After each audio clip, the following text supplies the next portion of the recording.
With the Disney afternoon well on its way, it was time for the first of the Fab Five to get his own vehicle. I think they were going to originally do it as a scout troop show, and that's why it's called Goof Troop.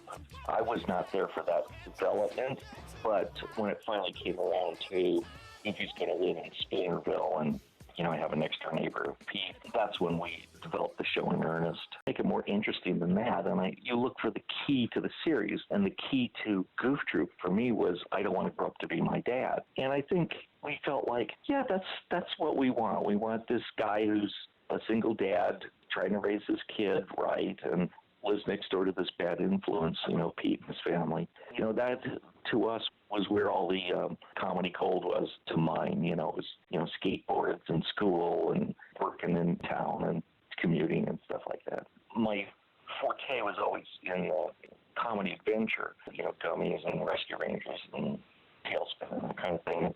Goof Troop was more of a sitcom, more Laverne and Shirley kind of thing. Feels like adventure to me because Goofy found a way to mess everything up. Michael Spooner, artist. I was the principal layout designer on the project.